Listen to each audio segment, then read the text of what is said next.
Hello everyone, আছেন সবাই আমার সঙ্গে? জি স্যার। অ্যারাউন্ড জি স্যার, 70 আসসালামু people is আলাইকুম। present. জি শুনতে পাচ্ছেন আমাকে? জি জি স্যার, স্যার। শুনতে পাচ্ছি। শুনতে পাচ্ছেন? জি জি স্যার, জি শোনা স্যার, শুনতে যাচ্ছে। পাচ্ছি। শুনতে পাচ্ছেন। Okay, good. সো শেয়ার করেছি অলরেডি। শেয়ারটা দেখা যাচ্ছে? জি ইয়েস স্যার, স্যার, দেখা ইয়েস। যাচ্ছে। Very good. ওকে, সো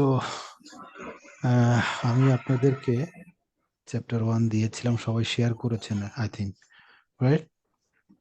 জি স্যার, শেয়ার করা জি হয়েছে। জি গুড। সো আমরা একটু দেখি, আমরা লাস্ট ক্লাসে মিশন, ভিশন এগুলো নিয়ে কাজ করেছিলাম। আজকে আমরা একটু দেখি যে বিজনেস কন্ট্রোল মেকানিজমটা কি। আচ্ছা, এই চ্যাপ্টারটার মূল থিমটা হচ্ছে এরকম: ধরেন একটা সাবজেক্ট বা একটা কোর্স যখন আমরা পড়ি, বিবিএ তে হোক, এমবিএ হোক, বা আহ, আপনার প্র্যাকটিক্যাল লাইফে ওরিয়েন্টেড কোনো প্রফেশনাল এক্সামে হোক, সবসময় ওই সাবজেক্টটার একটা মোটো থাকে, হ্যাঁ, একটা অবজেক্টিভ থাকে। তো এই সাবজেক্টের মোটোটা হচ্ছে আন্ডারস্ট্যান্ডিং থ্রি থিংস। একটা হচ্ছে understanding your business, understanding the finance and financial activities, and technology, তাই তো?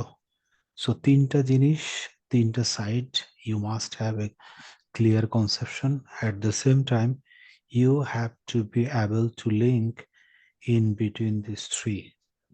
সো আমরা সবসময় দেখবো যে প্র্যাকটিক্যালি এই বিষয়গুলো কিভাবে কাজে লাগে। থিওরিতে অনেক কিছুই লেখা যায়, পড়া যায়, সেটা সমস্যা নেই, বাট প্র্যাকটিক্যালি এখানে কি কি ভূমিকা আছে।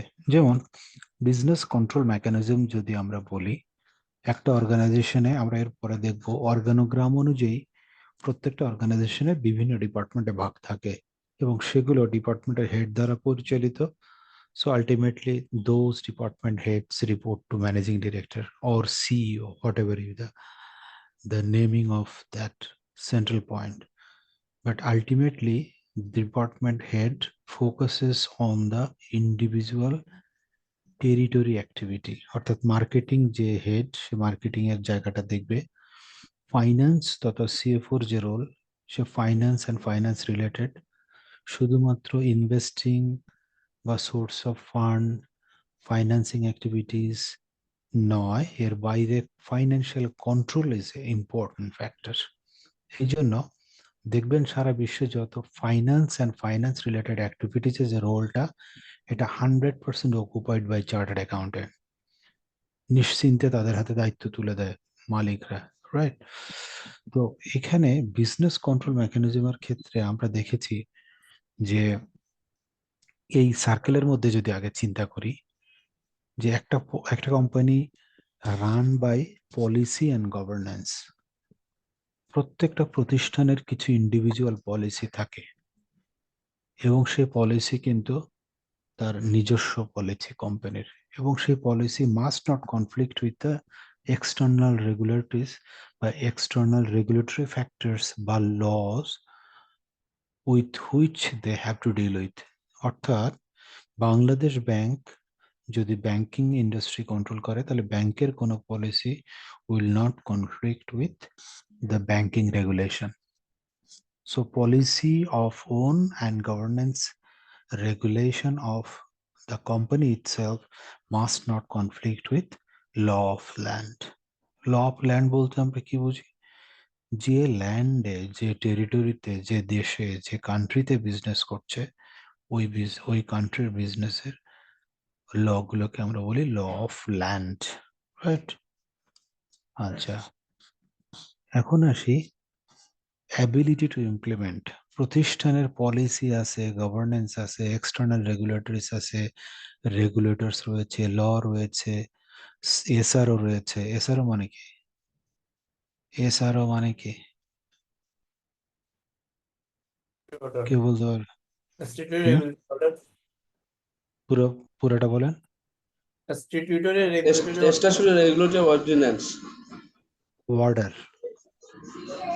আবার বলেন। স্ট্যাটিউটরি রেগুলেটরি রেগুলেটরি, অর্থাৎ রেগুলেটর হিসেবে যে স্ট্যাটিউটরি অর্ডারগুলো দেওয়া হয়, সেগুলোকে আমরা বলি স্ট্যাটিউটরি রেগুলেটরি অর্ডার বা এসআরও। এটাও কিন্তু আসে রেগুলেটরের পক্ষ থেকে। আচ্ছা, ফাইন। দেন সো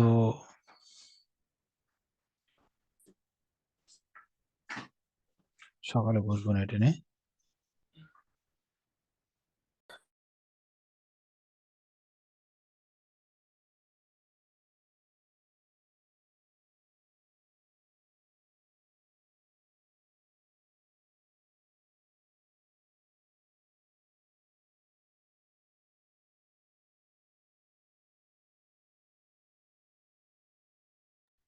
ওকে, সো আমরা এসআরও সম্পর্কে দেখলাম, ল সম্পর্কে দেখলাম। তো কোনো প্রতিষ্ঠানের ল আছে, আইন কানুন আছে, পলিসি আছে, গভর্নেন্স আছে, বাট সেটাকে আপনি ইমপ্লিমেন্ট করতে পারলেন না, তাহলে তো এই কন্ট্রোল মেকানিজম ফেল করবে। কন্ট্রোল মেকানিজম মানে কি? একটা প্রতিষ্ঠান সাউন্ডলি কিভাবে প্লে করা যায়, একটা কোম্পানিকে কিভাবে সাউন্ডলি রান করা যায়, that is the requirement of control mechanism. তো কন্ট্রোল মেকানিজম বলছে যদি পলিসি থাকে তাহলে অবশ্যই পলিসি ইমপ্লিমেন্ট করার মতো এনভায়রনমেন্ট থাকতে হবে, কালচার থাকতে হবে। সো আমাদের বাংলাদেশে যেটার অভাব আছে, পলিসি আছে, আইন কানুন আছে, সব আছে, কিন্তু আমাদের ইমপ্লিমেন্ট নাই বা ইমপ্লিমেন্টেশন করার মতো অ্যাবিলিটি নাই।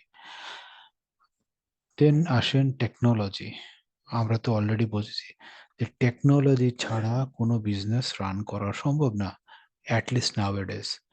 এবং এখানে একটা বিষয় খেয়াল করতে হবে, এই সব কিছুই এক একটা পোর্শন কিন্তু সবার জন্য উন্মুক্ত, কিন্তু এই তিনটারই একটা অংশ strongly restricted for top management. এই অংশটুকু অ্যাক্সেস কন্ট্রোল। তার মানে কারা কারা এই পলিসির আওতায় পড়বে, কারা এটা ইমপ্লিমেন্ট করবে, ইমপ্লিমেন্ট করার অথরিটি কার আছে, টেকনোলজি। ধরুন কম্পিউটার ইউজার আছে, কিন্তু ইউজার তো সার্ভারের অ্যাক্সেস পাবে না, ফায়ারওয়াল দিয়ে তাদেরকে অ্যাক্সেস কন্ট্রোল করা হবে। বুঝতে পারেন তো? ফায়ারওয়াল বোঝেন? ফায়ারওয়াল, ফায়ারওয়াল হচ্ছে কম্পিউটারের অ্যাক্সেস কন্ট্রোল করে থাকে। তাহলে প্রতিষ্ঠানের সব পলিসি যেমন ইম্পর্ট্যান্ট, তেমনি এই পলিসির গুরুত্বপূর্ণ জায়গাগুলোকে কন্ট্রোল বা মনিটর করার সেটাও ইম্পর্ট্যান্ট। আর সেই কাজটা করে থাকে কি, কারা? এমডি এবং তার টিম। আর সেই টিমটার নাম হচ্ছে ম্যানকম। কি বলেছি?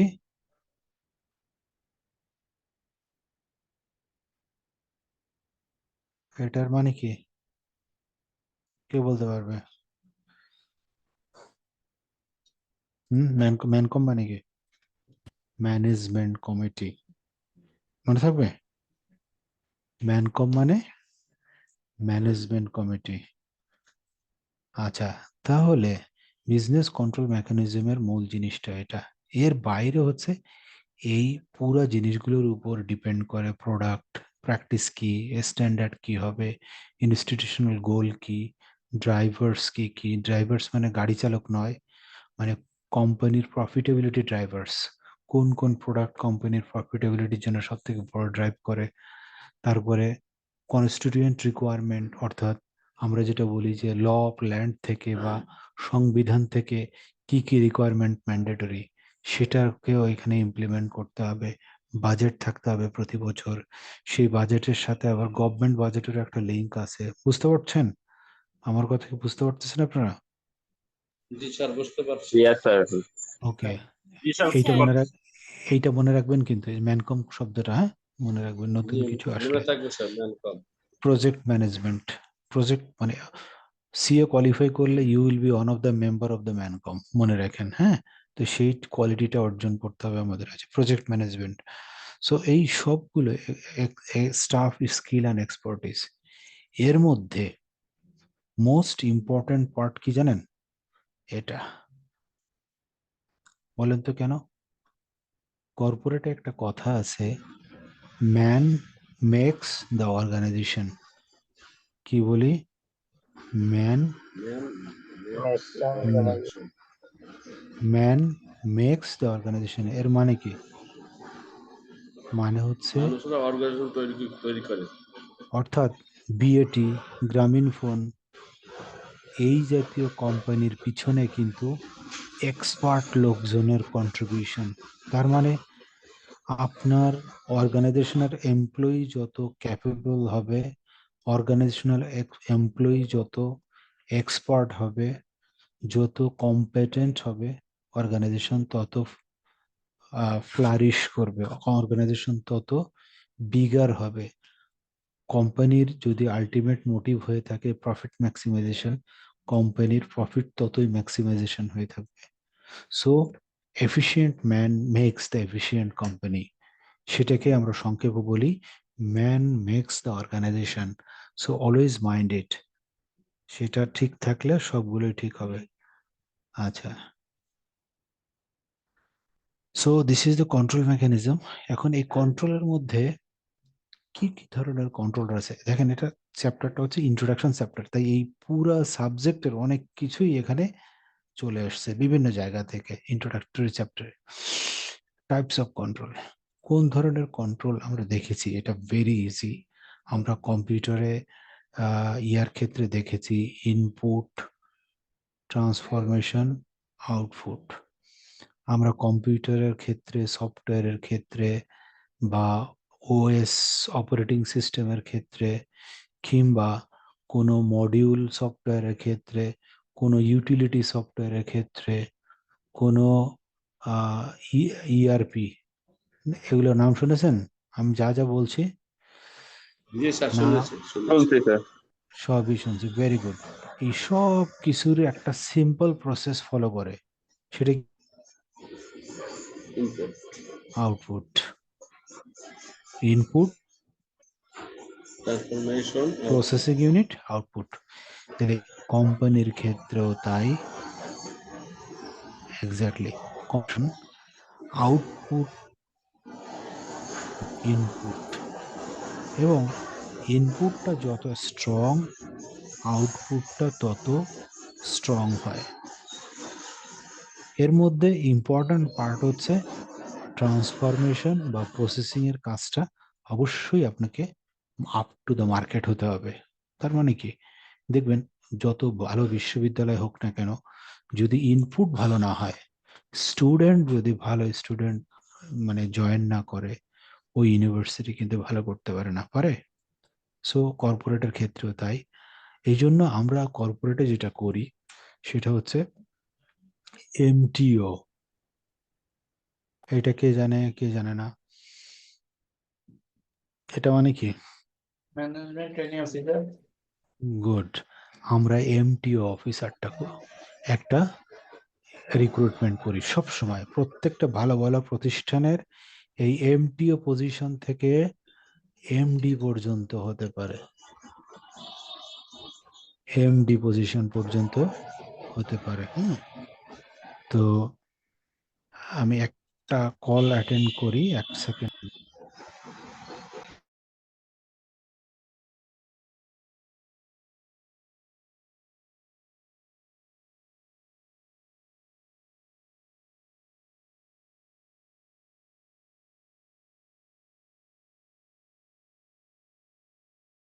সো আমরা কেন actually selected from fresh graduation masters people, but এই এমটিওর সিলেকশন প্রসিডিওরটা হয় আর্মিতে। কেউ পরীক্ষা দিয়েছেন? পরীক্ষা দিয়েছেন কমিশন র্যাঙ্কে? কেউ দেন নাই? আচ্ছা, তো আর্মিতে যে মানে চিফ অফ আর্মি হয়, চিফ অফ আর্মি হতে হলে তাকে অবশ্যই কমিশন র্যাঙ্কের রিক্রুটমেন্ট হতে হবে, মানে ওই র্যাঙ্ক থেকেই শুধুমাত্র এক চিফ অফ আর্মি হতে পারবে, আদারওয়াইজ হতে পারবে না। তো এখানেও তাই, মোরলেস, যে এমটিও থেকে অনেক প্রতিষ্ঠানের রিকোয়ারমেন্ট থাকে, only managing director can be from MTO programme.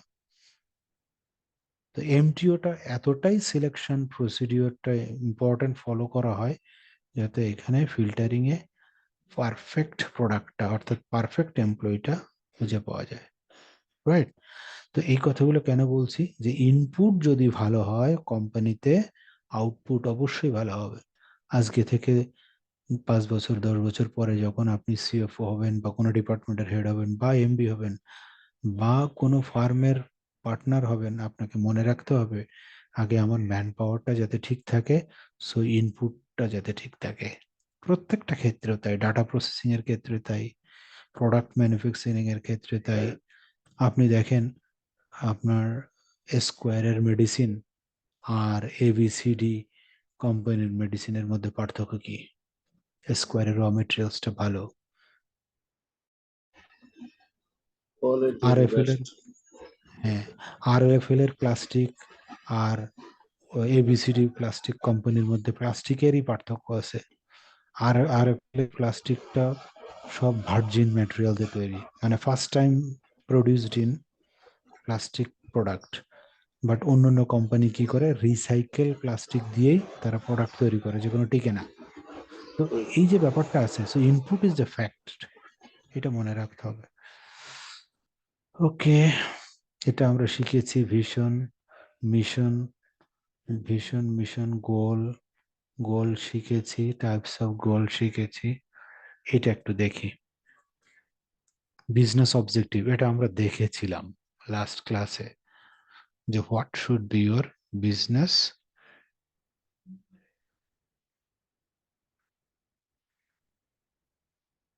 What should your business,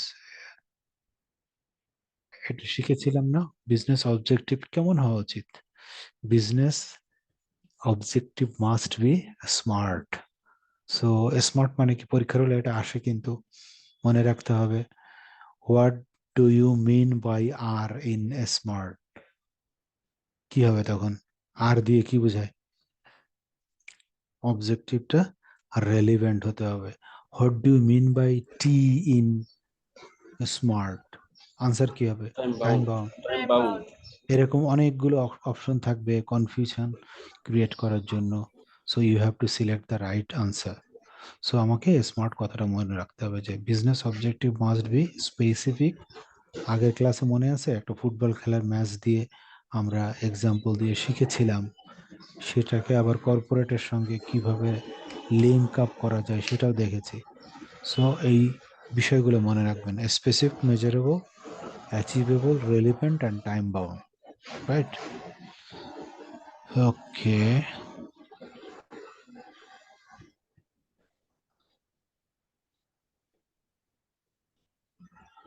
আচ্ছা,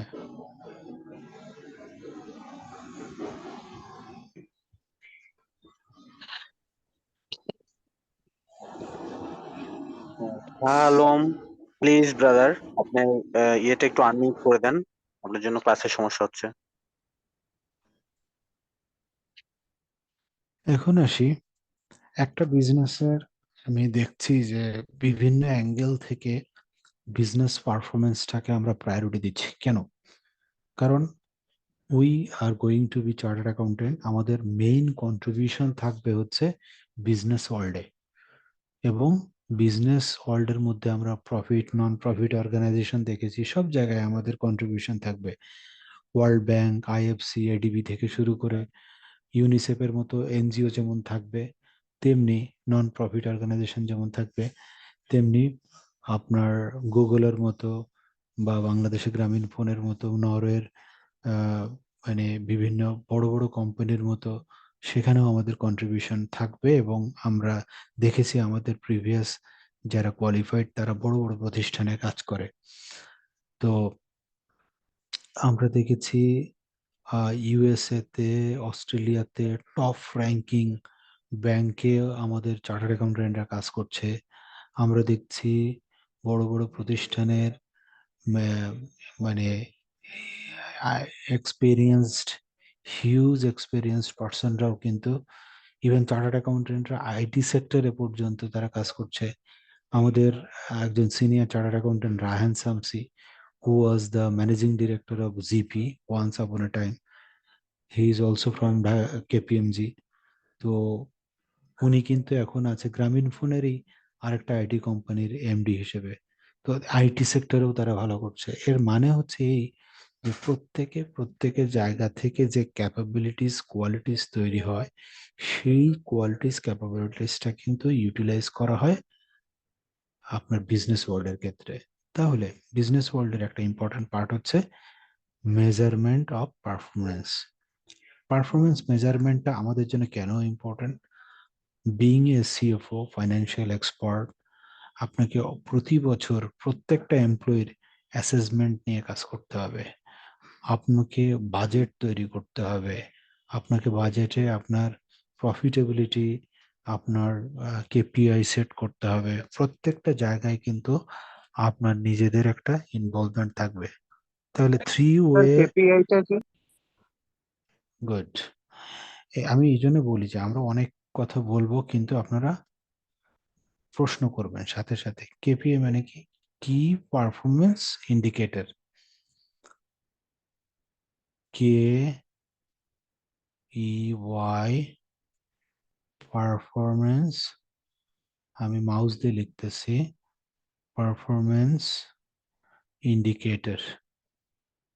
যে ইন্ডিকেটর দিয়ে একজন মানুষের, একটা বিজনেস অর্গানাইজেশন বা একটা ডিপার্টমেন্টের হেডের পুরাটা, তো ইন্ডিকেটর, CATUR, TUR আমি সংক্ষেপে লিখে ফেললাম, হ্যাঁ। তাহলে কেপিআই মানে কি পারফরমেন্স ইন্ডিকেটর। যেমন একটা কোম্পানির কেপিআই যদি বলি, তাহলে তার প্রফিটেবিলিটি কি হতে পারে? নেট প্রফিট আফটার ট্যাক্স, এটা হতে পারে না? এটা একটা পারফরমেন্স জি স্যার। মেজারমেন্ট। আচ্ছা, ইপিএস, এটা হতে পারে, এটা একটা পারফরমেন্স মেজারমেন্ট Yes. হতে পারে না? আচ্ছা, রিটার্ন অন অ্যাসেট, এটা হতে পারে,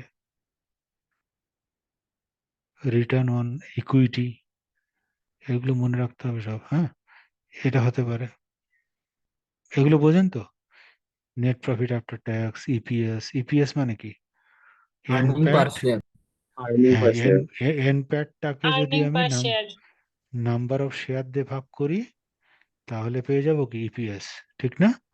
এটার সাথে এটা একটা রিলেশন আছে। ওকে, রিটার্ন অন অ্যাসেট, তারপর রিটার্ন অন ইকুইটি, ঠিক আছে। তারপর আরো আছে, এরকম প্রফিটেবিলিটিতে অনেকগুলো জিনিস চলে আসে। ওকে, আচ্ছা, এখন আসি, এটা যেমন কোম্পানির ক্ষেত্রে হতে পারে, তেমনি প্রত্যেকটা প্রফিট সেন্টার এবং প্রত্যেকটা কস্ট সেন্টারের জন্য হতে পারে। So what is cost centre and what is profit centre, এটা আমাকে বলেন। কে পারে এই দুইটা জিনিস, কে বলতে পারবে?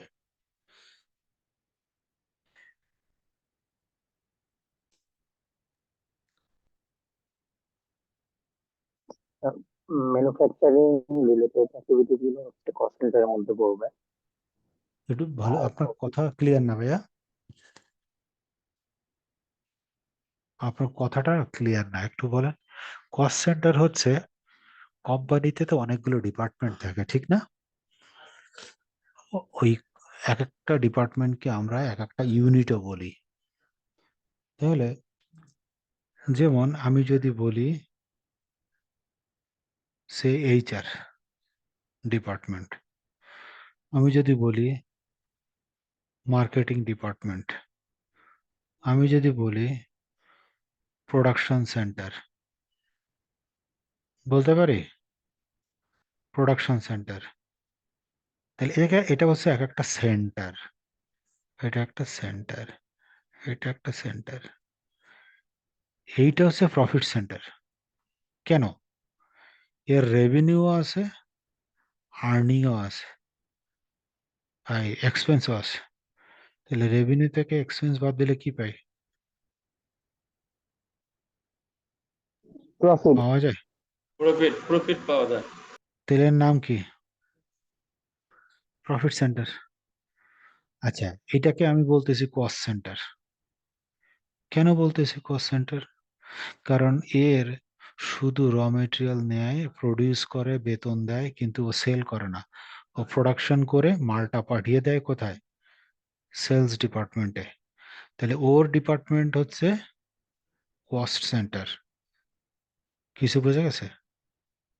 Yes, sir. তাহলে যে সমস্ত বিজনেস ইউনিটের শুধুমাত্র কস্ট আছে তাকে আমরা কস্ট সেন্টার বলবো। যে সমস্ত বিজনেস সেন্টারে শুধুমাত্র কস্ট নয় সাথে প্রফিটও আছে তাকে আমরা কি বলবো? প্রফিট সেন্টার বলবো। বুঝতে পেরেছি? বোঝা গেছে? Yes, sir. ওকে, তাহলে এগুলো কিন্তু মনে রাখতে হবে। এই বিষয়টা স্যার সিম্পল। একটু আরেকবার বলতে পারবেন? অবশ্যই পারবো, অবশ্যই পারবো, কেন নয়। আচ্ছা, ফার্স্ট অফ অল হচ্ছে না, আমরা সবসময় বলবো যে নামের মধ্যেই যে কোনো থিওরি বলি সবকিছুর নামের মধ্যে তার অন্তর্নিহিত মিনিংটা থাকে। ঠিক আছে? তাহলে এর বোঝা যাচ্ছে কস্ট সেন্টারটা কি।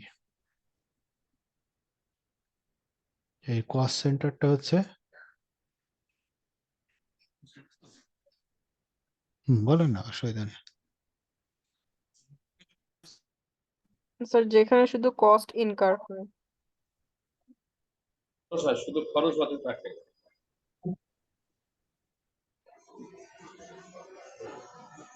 যে সকল বিজনেস ইউনিটে শুধুমাত্র ব্যয় আছে কিন্তু কোনো রকম আয় নেই, শুধুমাত্র প্রোডাকশন করে, সেগুলোকে কস্ট সেন্টার বলা হয়।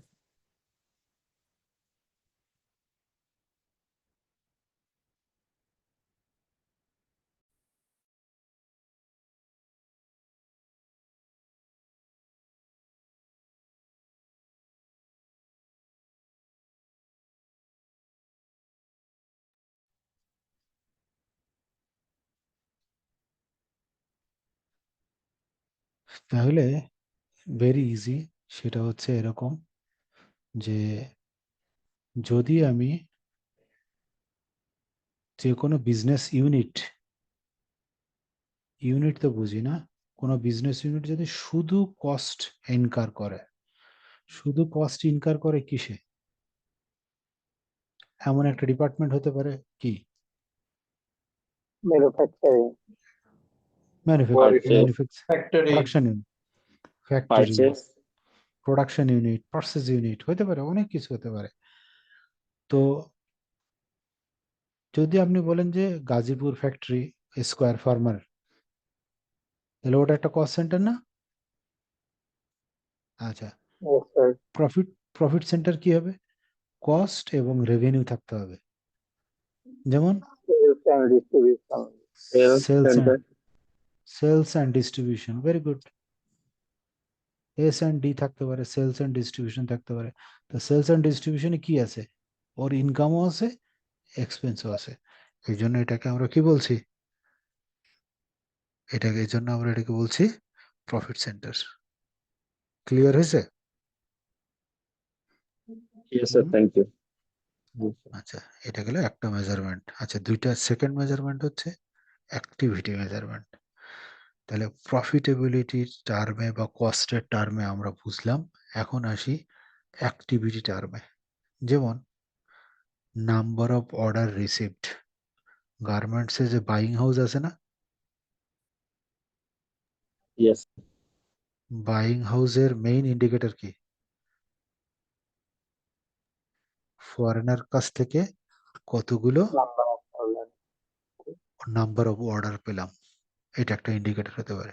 নাম্বার অফ মেশিন ব্রোকারেজ, ওই যে ফ্যাক্টরি বললাম গাজীপুর ফ্যাক্টরিতে, ফ্যাক্টরিতে ওরা প্রফিট সেন্টার, কিন্তু বছরে ওদের যে পরিমাণ মেশিনে ডিস্টার্ব হয়, একবার মেশিনে ডিস্টার্ব হলে তার কি হয়?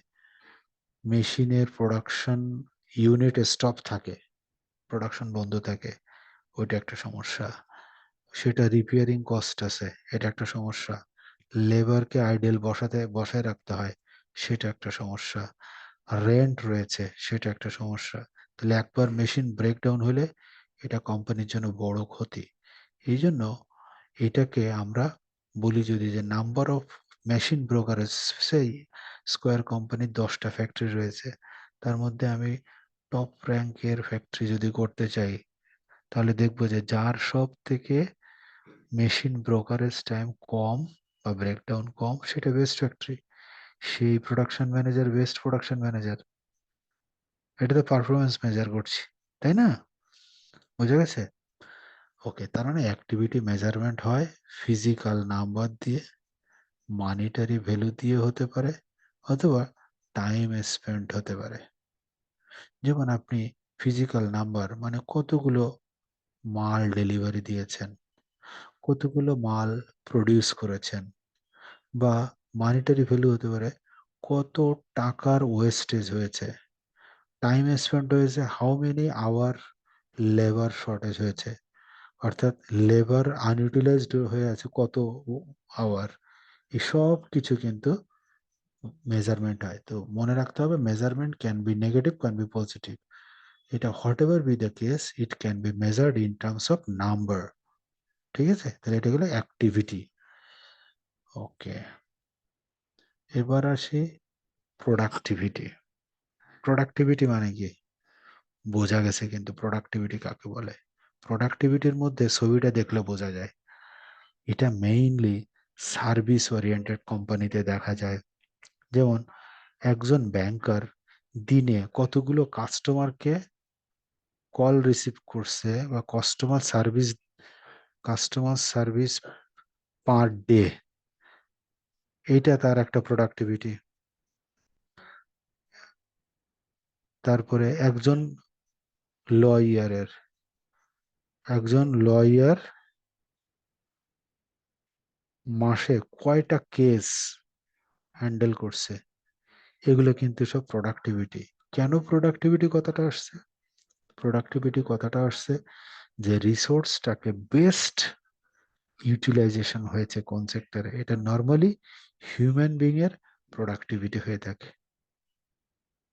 বোঝা গেছে? পার এমপ্লয়ি বা পার আওয়ার হতে পারে। এ পর্যন্ত ক্লিয়ার?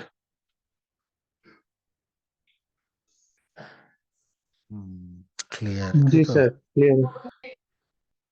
মেজারিং প্রফিটেবিলিটি অলরেডি কথা বলেছি, শুধু একটা জিনিস মনে করাই দিতে চাই, আমি লিখবো, আপনারা বুঝবেন, না বুঝলে বলবেন। Revenue minus direct material minus direct labour minus other direct cost, বাদ দিলে কি হয়? Gross profit. এগুলো বাদ দিলে কি হয়? Gross profit.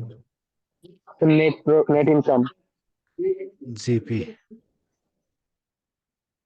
পাইলাম, জিপি থেকে মাইনাস করব কি? Admin cost.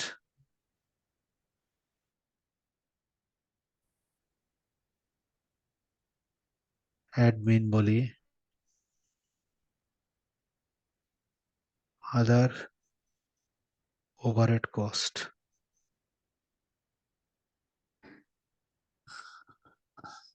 সবগুলো মাইনাস করলাম, করলে কি পাবো? Net profit. Operating profit. NP, তাই না? এর মধ্যে এগুলোকে কি বলে? Prime cost. মনে আছে কস্ট অ্যাকাউন্টিং? জি sir. Yes, sir. Prime cost বলতে যে প্রোডাক্ট কস্ট না? এই যে এই যে লেখা আছে direct material, direct labour, other direct cost, তাই না? এগুলো প্রাইম কস্ট বা ভেরিয়েবল কস্ট বলে থাকি। কি বলি? ভেরিয়েবল। ভেরিয়েবল কস্ট বলে, হ্যাঁ। ওকে, আর এটা ওভারহেড মনে আছে তো? ওভারহেড মানে কি? যেগুলো অন্য ডিপার্টমেন্ট কস্ট অ্যালোকেশন হয়। ওভারহেড আবার অ্যালোকেটেড হতে পারে, আনঅ্যালোকেটেড হতে পারে, ঠিক না? সো এই এই ধরনের ছোট্ট ছোট্ট অঙ্ক আসলে যাতে ভুল না হয়, এটা দেখেন, এটা না বোঝার কিছু আছে কিনা সবাই দেখেন, ছোট্ট ছোট্ট অঙ্ক আসে। ওডিসি থেকে হুম, ওডিসি বুঝি নাই কি? ওডিসি যেটা আপনি লিখবেন ডিএম মাইনাস ডিএল মাইনাস ওডিসি। আদার ডিরেক্ট Direct কস্ট, আদার ডিরেক্ট কস্ট। ডিরেক্ট যখন কথা বলা থাকবে সেগুলো মনে রাখতে হবে, এগুলো রিলেটেড টু স্পেসিফিক প্রোডাক্ট। ওকে, তাহলে জি এই স্যার। পর্যন্ত, ওকে, এ পর্যন্ত গেল হচ্ছে। আমি এই কথাগুলো কেন বলছি?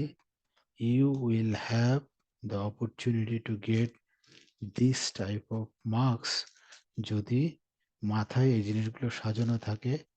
তাহলে আমি ধরেন প্রশ্ন করলাম, এখানে বললাম direct cost, direct labour, other direct cost, which of the following is true for this type of expenses.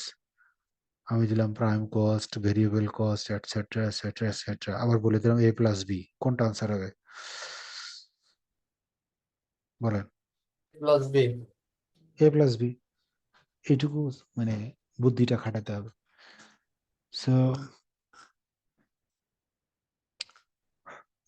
আচ্ছা, হুম, এ প্লাস বি দিয়ে আপনাকে আনসার করতে হবে। কেন? দুইটাই সত্যি, কিন্তু তার জন্য তো আপনাকে জানতে হবে, তাই না? আচ্ছা, আমি আরেকটা প্রশ্ন করলাম, which of the following can be allocated. কি বলবো তখন? বলবো আদার ওভারহেড কস্ট বা ওভারহেড কস্ট, যে কোনোটা হতে পারে। ওভারহেড কস্ট মানে কি? যে কস্টটা ডাইরেক্টলি এর সাথে ম্যাচ করা যায় না প্রোডাক্টের সাথে, কিন্তু যেমন হেড অফিসের এমডি স্যালারি, এমডি স্যালারি কি ওই ফ্যাক্টরির সাথে রিলেটেড? না, কিন্তু যেহেতু এমডি কোম্পানির এমডি, তাই কোম্পানির এমডি স্যালারিও ওই প্রোডাক্টের উপর একটা কস্টিং অ্যালোকেট করতে হবে। ঠিক আছে, তো সেগুলো মেয়ারলি কস্ট অ্যাকাউন্টিং এর কনসেপ্ট, বাট আমি আপনাদেরকে শুধুমাত্র এটুকু ইয়া করলাম এই কারণে যে এখান থেকে যদি কোনো কোশ্চেন ছোট ছোট দিয়ে দেয়, অনেক সময় আসে, কখনো ফ্রাস্ট্রেটেড হবেন না, যাতে মাথায় থাকে যে রেভিনিউ, রেভিনিউ মানে কি? Sales, revenue minus direct material minus direct labour direct other cost বাদ দিলে থাকে জিপি। এই ডাইরেক্ট কস্টগুলোকে আমরা প্রাইম কস্ট বলি, আমরা ভেরিয়েবল কস্ট বলি। জিপি থাকলো, জিপি থেকে অ্যাডমিন বাদ দিলে, আদার ওভারহেড কস্ট বাদ দিলে নেট প্রফিট থাকলো। এখন আমি যদি আপনাকে কনফিউজড করে দেওয়ার জন্য বলি যে আসে হচ্ছে ডাইরেক্ট ম্যাটেরিয়াল, ডাইরেক্ট লেবার, আদার ডাইরেক্ট কস্ট আর রেভিনিউ, আমি এই দুটার কিছুই দিলাম না, আমি বললাম নেট প্রফিট বের করো, কিভাবে বের করবেন তখন? স্যার জিপি তো বের করতে পারবো ডিরেক্ট কস্ট গুলি মাইনাস করে রেভিনিউ থেকে, আর জিপি মাইনাস হ্যাঁ, নেট প্রফিট হচ্ছে অ্যাডমিন কস্ট। তাহলে কত রকম ঘোরায় ফেরায় প্রশ্ন করা সম্ভব এই সিম্পল জিনিস দিয়ে, বুঝতে পারছেন? আমি just giving some example so that পরীক্ষার হলে লাস্ট এক্সামে এরকম একটা ইস্যু এসছে, এখন সবাই তো আমাকে ফোন দেয় যে এটা কি হবে। তো উপস্থিত তখন ফাইন্যান্সের টিচার হিসেবে আমি যেহেতু ছিলাম, সমস্ত হলে সলিউশনটা দিয়ে দিলাম। অর্থাৎ বলছে কি রকম জানেন? সলিউশনটা দিয়ে দিলাম মানে কি, ক্লু দিয়ে দিলাম। ধরেন বলছে revenue minus direct labour minus a direct material minus say other direct cost, তাহলে কি হয়?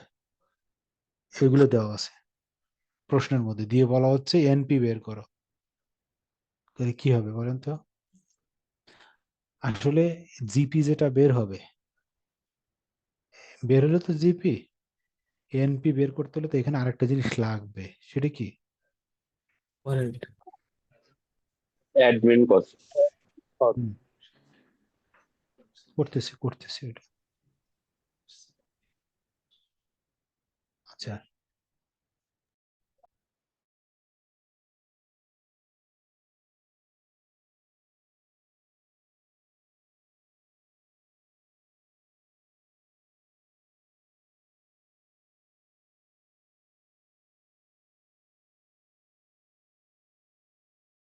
সো এখানে আরেকটা জিনিস লাগবে, সেটা হচ্ছে ওভারহেড কস্ট বা আদার ওয়ার্কার। সেটা কি নীল না? প্রশ্নেতে দেওয়া আছে? নাই। তো প্রশ্নে যেহেতু দেওয়া নাই, তাহলে আমার সুযোগ আছে, আমি একটা নোট দিয়ে আসতে পারি, since there is no overhead cost or other direct cost, so other direct cost is assume to be zero. তখন আপনি এখানে নীল দিয়ে দিলেন, দিয়ে জিপি থেকে ওভারহেড বাদ দিয়ে আপনার এনপি বেরোলো। কিছু বুঝলেন? আমি কি বুঝাইতে পারছি আপনারে? Yes, sir. সিম্পল জিনিসগুলো তো সবাই পারে, কিন্তু যেই একটু ঘুরাই ফিরাই দেওয়া হয় অমনি সবাই ভীত সন্ত্রস্ত হয়ে যায়। সেটা হলে চলবে না, কনফিডেন্সটা থাকতে হবে। এই জন্য আমি ক্লাসের ফাঁকে ফাঁকে সব সময় কি ধরনের প্রশ্ন আসতে পারে, কি হতে পারে, এগুলো বলে যাব। হ্যাঁ, ঠিক আছে। আচ্ছা, লেবারের আর একটা নাম কি? ওয়েজেস। মনে থাকবে, এগুলো কিন্তু আমাদের বিজনেস জার্গন বলি আমরা। মেডিকেল সায়েন্সে যেমন সে কয়েক হাজার ওয়ার্ড আছে, কয়েক হাজার ওয়ার্ড তাদেরকে মুখস্থ করতে হয়। মেডিসিনের নাম আছে আরো কয়েক হাজার, সেটাও তাদের মুখস্থ করতে হয়। ঠিক আছে, এটা তাদের প্রফেশনাল ক্যাপাবিলিটি। আমাদেরও কিন্তু এরকম অসংখ্য টেকনিক, টার্মিনোলজি বা জার্গন রয়েছে, যেটা আমাদের প্রফেশনাল ক্যাপাসিটির মধ্যে। সেটা ট্যাক্সের হতে পারে, বিজনেসের হতে পারে, ফাইন্যান্সের হতে পারে, আইটির হতে পারে। এটা কিন্তু আমাদের জানতে হবে। প্রথম প্রশ্নটা সলভ করেন। খাতা কলম আছে পাশে? Yes, sir. হ্যাঁ, প্রথম প্রশ্নটা সলভ করেন। সময় 2 মিনিট, এর বেশি দেওয়া যাবে না। হয়ে গেলে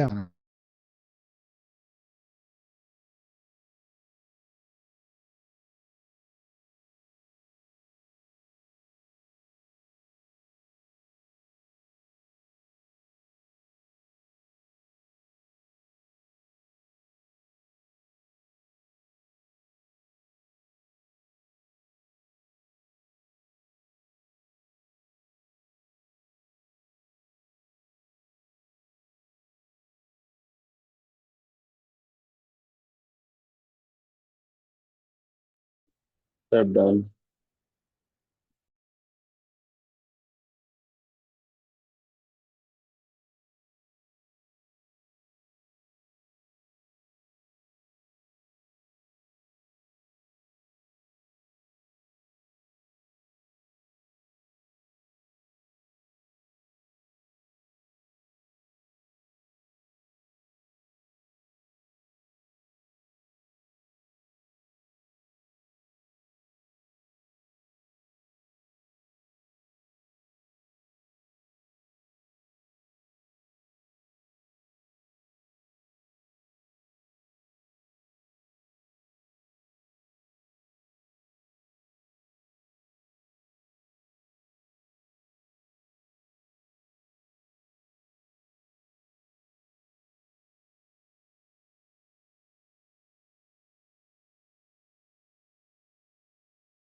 ডান।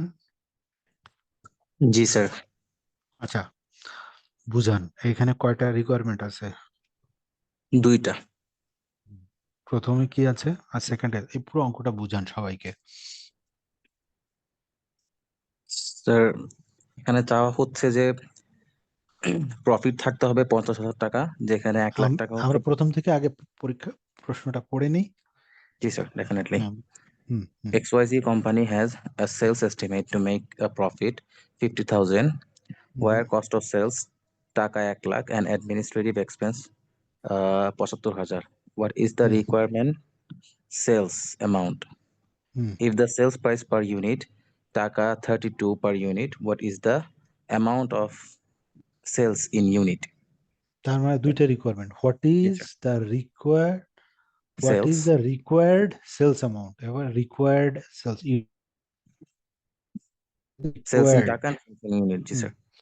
প্রথমটা হচ্ছে what is the required sales amount, second হচ্ছে Sales হোয়াট unit.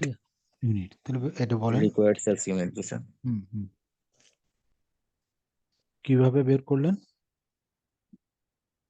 স্যার আমার কস্ট ধরেছি 1 লাখ, আর মানে প্রোডাকশন কস্ট ধরেছি 1 লাখ, আর 75,000 ধরেছি স্যার অ্যাডমিন। সো দুটা মিলে আমার 1,75,000 হয়।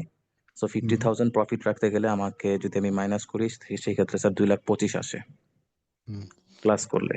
সরি। সো স্যার তাহলে আমার দেখেন, রিকোয়ার্ড সেলস অ্যামাউন্ট হচ্ছে স্যার 2,25,000। তাহলে সেটাকে আমি টেস্ট করার জন্য আমি জাস্ট ইকুয়েশনে যদি বসাই দিই তাহলে আমার মিলে যাবে।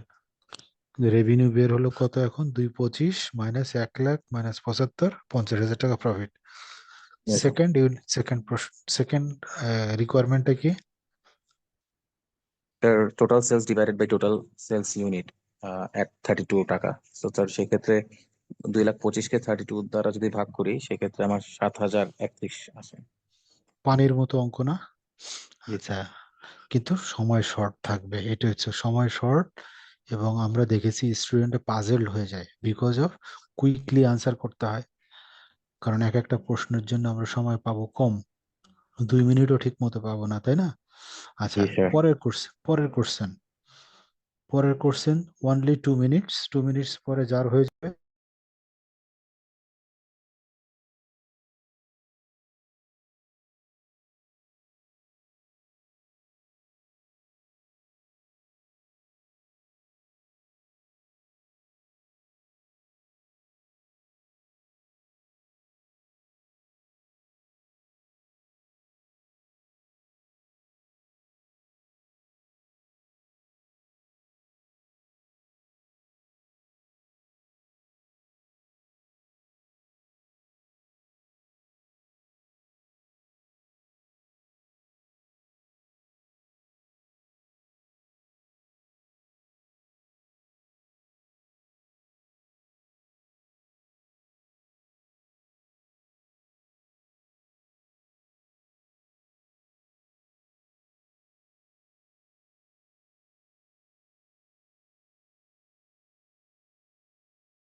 কনফিউজড?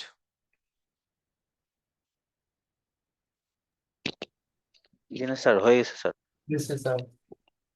যার হয়েছে একটু বুঝান সবার উদ্দেশ্যে, যাতে সবাই বুঝতে পারে। হ্যাঁ, স্যার বলবো? Sure sure. প্রথমে আমি কোশ্চেনটা একটু পড়ে নেই। XYZ company has a sales estimate to make a profit of টাকা 50,000, where cost of sales is টাকা 1 lakh and admin cost is টাকা 75,000. Revenue is 400% of cost of sales. What is the required sales amount? If the sales price per unit is টাকা 32 per unit, what is the amount of sales in unit? এখানে দুইটা requirement চাওয়া হয়েছে।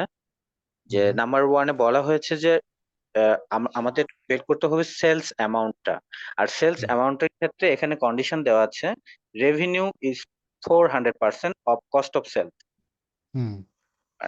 Cost of sales এর 400% হবে আছে আমার sales unit. সুতরাং 1 Right. লাখ যদি আমি 400 করি সেক্ষেত্রে হবে 4 লাখ টাকা। আর Right. 4 লাখ টাকাকে যদি আমি 32 দিয়ে ভাগ দিই সেক্ষেত্রে আমার আসবে 12,500 টাকা। এটা হচ্ছে sales in unit. Good, very good. কারো কোনো কোশ্চেন আছে? সবাই বুঝতে পেরেছি? স্যার আমি বুঝিনি। বোঝেন নাই? কোন কোন জায়গাটা বোঝেন নাই?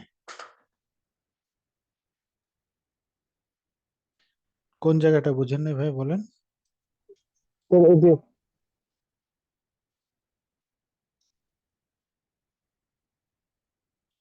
আপনারা কি শুনতে পাচ্ছেন ওনার কথা? আমি শুনতে স্যার পাচ্ছি এই না। যে 400% অফ কস্ট অফ সেল। আচ্ছা, এটা আপনার ফ্রেন্ড বুঝিয়েছে, তারপর আমি জাস্ট অ্যাড করি। যখন মাল্টিপল কোশ্চেন এই টাইপের অঙ্ক থাকে দেখবেন প্রশ্নের মধ্যে চোখ দিলে বোঝা যায় what is the required sales amount. কি বলছে? What is the required, sorry,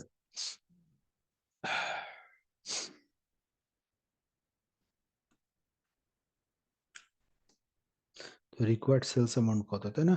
তো রিকোয়ার্ড সেলস অ্যামাউন্টের কথা বলে দিয়েছে কি, বলছে যে revenue is 400% of cost of sales. তাহলে সেলস অ্যামাউন্ট মানে কি? রেভিনিউ না? তাহলে এটা চেয়েছে না? জি স্যার, এটা কিসের উপর ডিপেন্ডেন্ট? সেলস এর উপর। 400% of cost of sales. Cost of sales কত?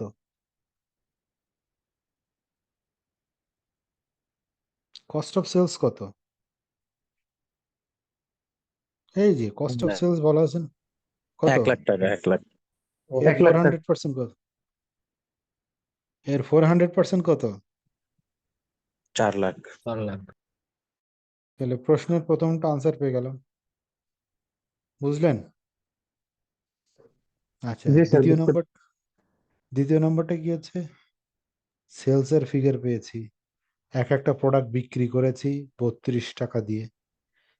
তাহলে সেলস এর ফিগারটাকে 32 টাকাতে ভাগ দিলে পেয়ে যাব কতগুলো ইউনিট বিক্রি পেয়ে গেছি। বোঝা গেছে? স্যার আমার একটা কোয়েশ্চেন আছে স্যার। কিন্তু স্যার হ্যাঁ, প্রফিট তো মিলে না। স্যার আসেন 50,000 টাকা এটাই যে এস্টিমেশন প্রফিট ছিল স্যার, ওইটা তাহলে আমার চেঞ্জ হয়ে যাচ্ছে না? এটাই চাচ্ছিলাম, এই প্রশ্নটাই চাচ্ছিলাম আপনাদের কাছ থেকে। Good. XYZ has sales estimate. বছরের শুরুতে এস্টিমেট হয় কখন? শুরুতে, ঠিক আছে? তখন ওদের এস্টিমেটেড প্রফিট ছিল এরকম। এই প্রশ্নের ব্যাকগ্রাউন্ড কিন্তু সম্পূর্ণ আলাদা। এই প্রশ্ন সম্পূর্ণ আলাদা, এটা কিন্তু ওটার উপর ডিপেন্ডেন্ট না, এটা আলাদা একটা সিনারিও। বছরের শুরুতে যখন সেলস এস্টিমেট করছে তখন তাদের এস্টিমেটেড প্রফিট ছিল 50, কিন্তু যখন সেলস করছে দে বিকেম সার্টেইন যে রেভিনিউ যা হয়েছে এই রেভিনিউটা কস্ট অফ সেলস এর 400%। কিছু বোঝা গেছে? তাহলে এইটা হচ্ছে এস্টিমেট, বছরের শুরুর ঘটনা। বাজেটেড। আর এক্স্যাক্টলি। আর এটা হচ্ছে ইয়ার অ্যাকচুয়াল অ্যাট অ্যাকচুয়াল। এটা ইমপ্লিমেন্টেশনের পরের ঘটনা, বছর শেষের। অ্যাবসলিউটলি। এখানেই টুইস্টিং রয়েছে প্রশ্নটার মধ্যে। যারা যারা আইডেন্টিফাই করেছেন দে আর ভেরি গুড। এই অ্যানালিটিক্যাল থিঙ্কিংটা থাকতে হবে, ঠিক আছে? যে দেখেন বিষয়টা ভেরি সিম্পল, কিন্তু আপনাকে পাজেল করে দেওয়ার জন্য আপনি পরীক্ষার হলে বারবার মিলাইতে থাকবেন, কি রে ভাই আমার প্রফিট মিলে নাই কেন 50,000, বলবেন পরীক্ষার হলে ভুল আছে ভুল আছে ভুল আছে। জি নো, এটাই গর্ত আমার স্যার। এটাই করতেছে, এই জন্য তো আমরা আছি।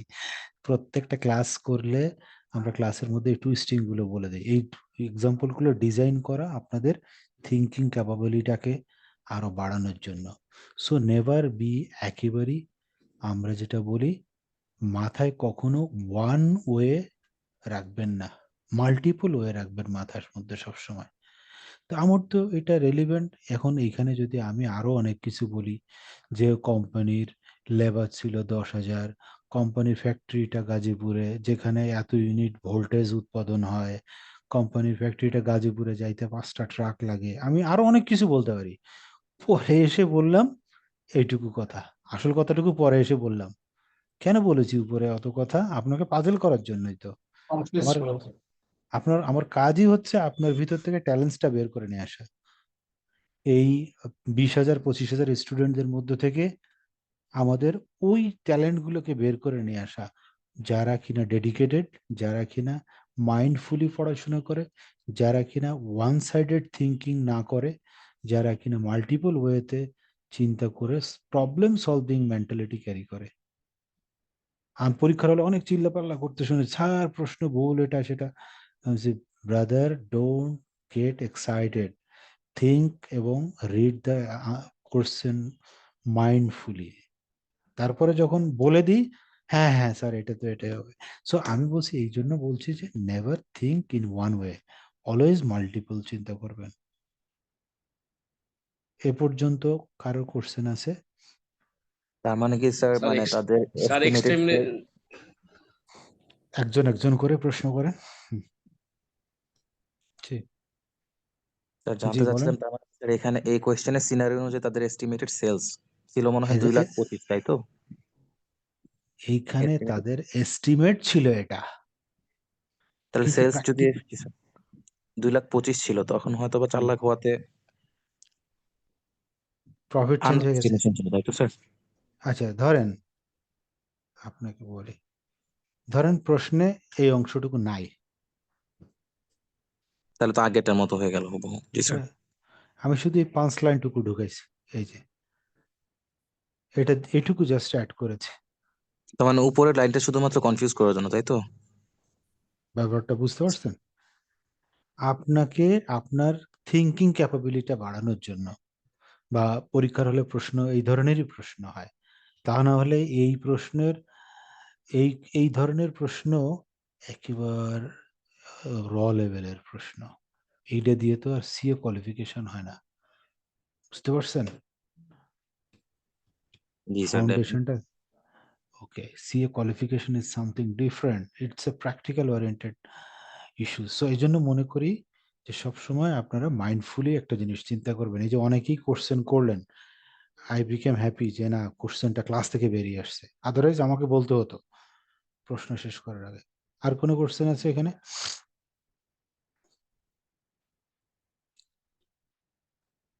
আচ্ছা, নাই। প্রফিটেবিলিটি, এটা নিয়ে আমরা খুব ভালো করে দেখেছি। আচ্ছা, প্রফিটেবিলিটি মেজারমেন্ট ক্ষেত্রে দেখেন গ্রস মার্জিন, নেট মার্জিন আর মার্কআপ, তিনটা জিনিস ভেরি কনফিউজিং মনে হয়, মানে একই মায়ের ট্রিপল বেবি, তাই না?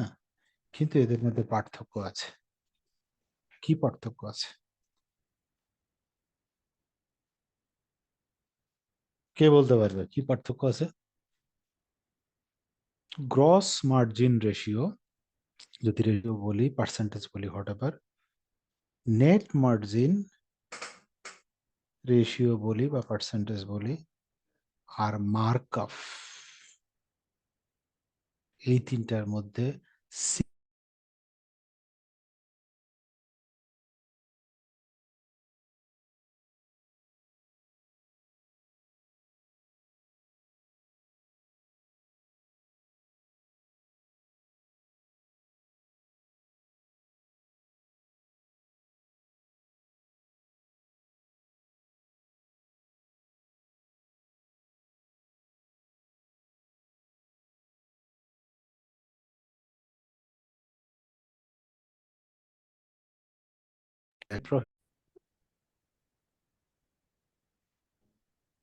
সো ইজি না এটা?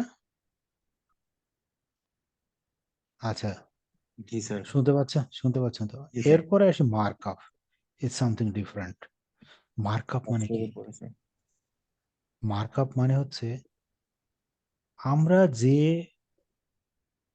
ব্যবসা করছি, যে প্রোডাক্টের কস্ট অফ সেলস ডিটারমাইন করতে পেরেছি, এই কস্ট অফ সেলস থেকে কত টাকা, কোথা থেকে, কস্ট অফ সেলস থেকে কত টাকা প্রফিট করেছি, অর্থাৎ gross profit divided by cost of sales. বোঝা গেছে? Yes, sir. কনফিউজড হবেন না তো? স্যার আর একবার একটু বলবেন স্যার, প্রথমে একটু আচ্ছা, নেটওয়ার্কের প্রবলেম ছিল। আমি ইজি করে দিই। সেটা হচ্ছে এই দুইটা জিনিস খুব ইজি। এটা আমরা অলরেডি শেষ করেছি। কোন পেজে? এর উপরের পেজে শেষ করে এসেছি। গ্রস প্রফিট পড়েছি না? নেট প্রফিট পড়েছি না? তাকে আমি কি করেছি? জাস্ট রেভিনিউ দিয়ে ডিভাইড করেছি, শেষ। তাহলে এটা হচ্ছে গ্রস মার্জিন বা নেট মার্জিন। আর এই জিনিসটা মার্কআপ কি? মার্কআপ হচ্ছে আমি একটা প্রোডাক্ট 18 টাকা দিয়ে তৈরি করতে খরচ আছে আমার, এই 18 টাকা কস্টিং এর একটা প্রোডাক্ট সেল করে 5 টাকা প্রফিট পাই। তাহলে কস্ট অফ সেলস এর উপর মার্কআপ কত পেয়েছি? মার্কআপ মানে গ্রস প্রফিট। তখনও পর্যন্ত ওই যে admin cost, overhead cost tossed আনি নাই কিন্তু আমরা কোথাও, খেয়াল করেন কিন্তু। আবার কি মনে করে দিতে হবে কোনটা গ্রস প্রফিট? রেভিনিউ বা সেলস একই কথা, মাইনাস কি ডাইরেক্ট ম্যাটেরিয়াল, তারপরে direct labour, direct other cost equals to কি? জিপি। জিপি। এই যে জিপি, এর থেকে মাইনাস করবে অ্যাডমিন কস্ট, তারপরে ওভারহেড কস্ট, মাইনাস করলে কি দাঁড়ায়? এনপি। এনপি। এই যে এনপি। তাহলে এটা ইজি না?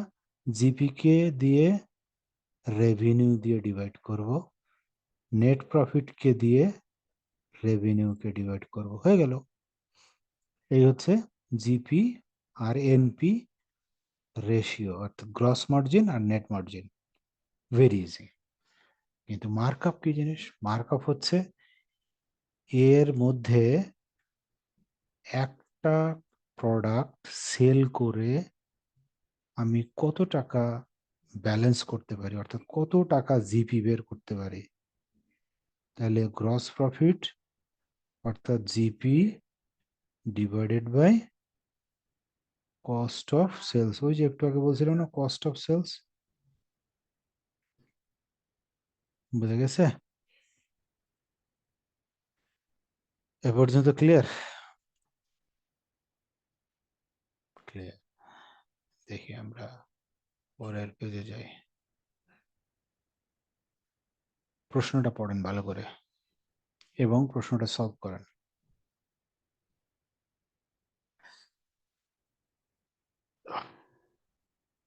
সময় হচ্ছে 2 মিনিটস অনলি।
বুঝতে পেরেছেন? কেউ শেষ করতে পেরেছেন?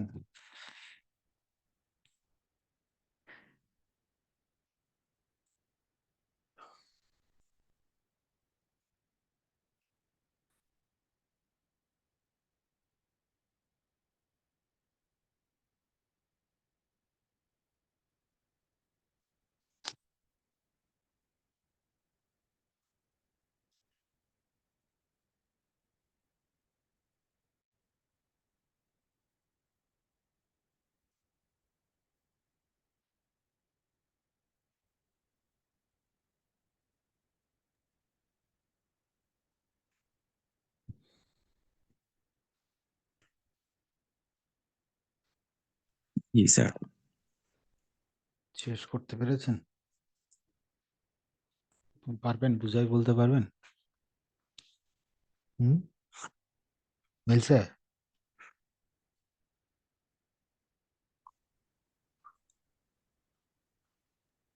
জি স্যার। বলেন। অঙ্কটা করে দেওয়া আছে, আনসার টানসার সব দেওয়া আছে, শুধু বুঝে বলতে হবে, সবাইকে বুঝাতে হবে, ফ্রেন্ডদের। জি স্যার। Sir, বলেন। QNS Group has only one product having sales price 40 টাকা per unit. তার মানে মানে QNS শুধু একটাই প্রোডাক্ট সেল করে 45 টাকা করে per unit. The Right. Company sales 10 আচ্ছা 1 লাখ ইউনিট পার ইয়ার। তার মানে সে মানে কোম্পানিটা বছরে 1 লাখ ইউনিট সেল করে। হুম, আর the cost of sales 56% of revenue. আর মার্কেটিং কস্ট, আচ্ছা এটা ভ্যারিয়েবল, টাকা 4 টাকা করে per unit. The administration cost is 6 taka per unit and overhead cost is taka 50,000 which cannot be allocated. 500,000 মানে 5 লাখ। আচ্ছা 500,000, জি স্যার 5 লাখ হুম, টাকা। হুম, হুম, হুম, তাহলে স্যার আমার এখানে সেলস এর ইউনিট দেওয়া আছে আর হচ্ছে হুম, সেলস ইউনিট প্রাইস দেওয়া আছে। তো 1 হুম, লাখ ইউনিট যদি আমি 45 টাকা করে বিক্রি করি তাহলে আমার সেলস হচ্ছে 45 লাখ টাকা। হুম। আর কস্ট অফ সেলস 4,50,000।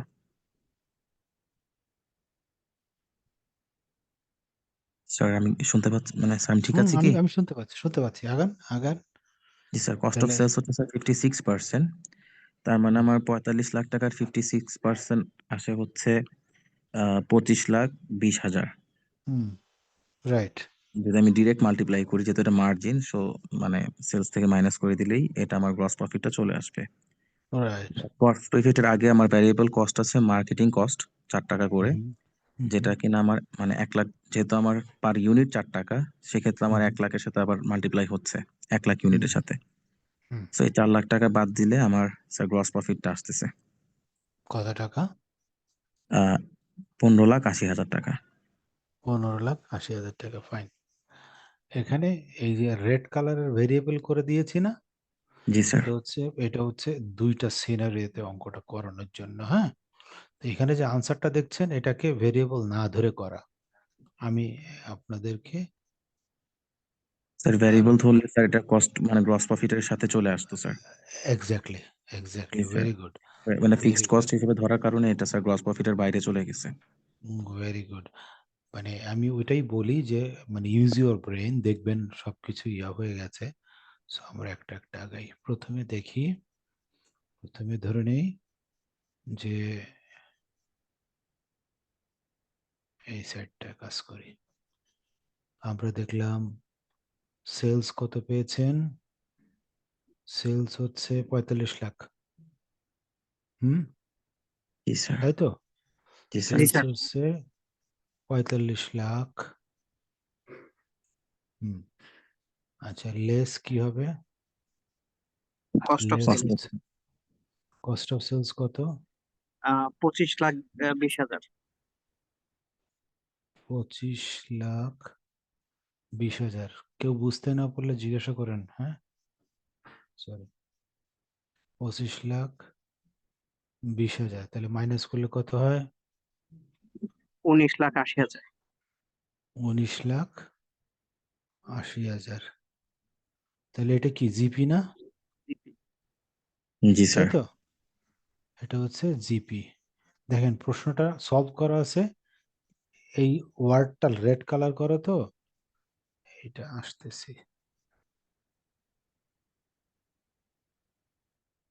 এইটাকে আমরা আপাতত বাদ দিয়ে কাজ করি, তারপরে আবার ওইখানে ফিরবো।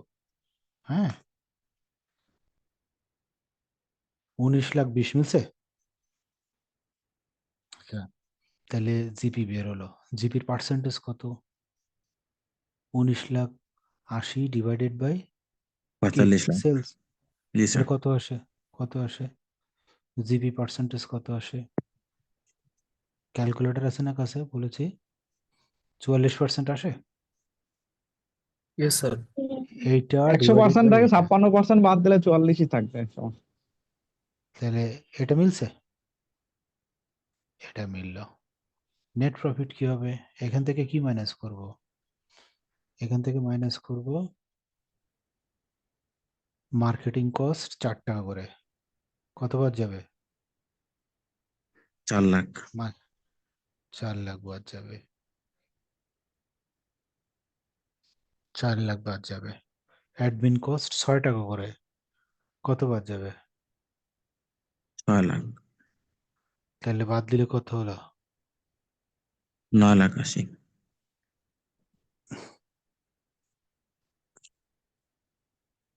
মার্কেটিং কস্ট এখানে পরেরটাতে আমরা আবার ধরছি, আসতেছি। তাহলে আমি যদি মার্কেটিং কস্টটাকে ভেরিয়েবল না ধরি, তাই না, রেভিনিউ থেকে কস্ট অফ সেলস বাদ দিলে জিপি পেলাম, জিপি থেকে মার্কেটিং কস্ট আমরা ফিক্স ধরেছি, আর অ্যাডমিন কস্ট ধরেছি হচ্ছে কত? ফিক্সড 6। ফিক্সড 6। তাহলে বাদ দিলে কত হলো? ওভারহেড 9 লাখ। কস্ট আছে একটা, ওভারহেড কস্ট আছে আর একটা, 5 লাখ। 5 লাখ ওভারহেড কস্ট আছে। ওভারহেড কস্ট তাহলে বাদ দিলে কত হয়? 4,80,000। 80। তাহলে এটা কি হবে? Net profit. এনপি। তাহলে জিপি পেলাম, এনপি পেলাম। এনপি পার্সেন্টেজ কত হবে? আবার এটাকে দিয়ে ডিভাইড করতে, তাই না? কত হয় পার্সেন্টেজ? কত হয়? 10.67 মিলে 10.66। মিলে যায়।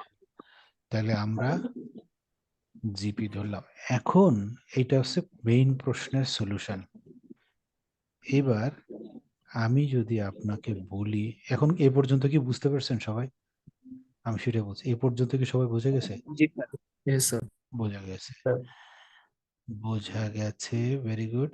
তাহলে আমরা কেন ওইটাকে টুইস্টিং রাখছিলাম, আমি এই জন্য সবাইকে বলে দিই যাতে পরীক্ষার হলে যে কেউ পাজেল না হয়, কারণ পরীক্ষার ওই সময়টা খুব ইম্পর্টেন্ট। এখানে যদি আমি admin cost, marketing cost is টাকা এত পার ইউনিট, এটাকে আমি বলছি ভেরিয়েবল, তখন কি হবে বলেন তো? এই যে কথাটা বলেছিলাম না, রেড কালার করা ছিল এখানে, জেনারেল সলিউশনটা করলাম। এখন হচ্ছে আপনার এখানে যদি বলি ভেরিয়েবল, তাহলে রেজাল্ট কি হয়? তখন এই যে 45 লাখ, লস।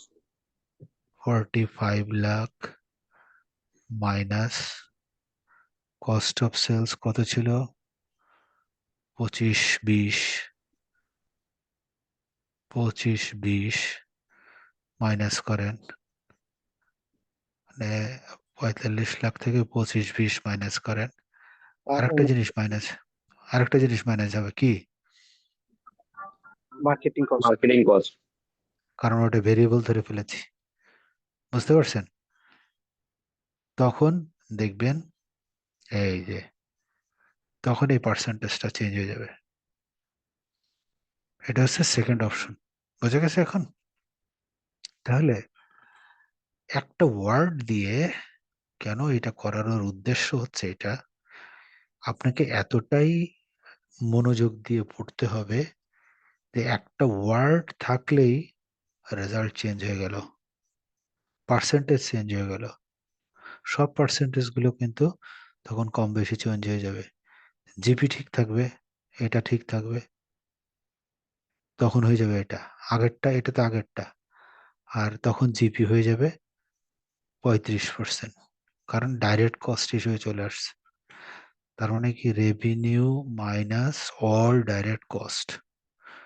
যখন এটা ভেরিয়েবল বললাম এটা তখন ডাইরেক্ট কস্ট হয়ে গেল না, এটা এই যে কারণে রেজাল্ট কিন্তু জিপি চেঞ্জ হয়ে গেল।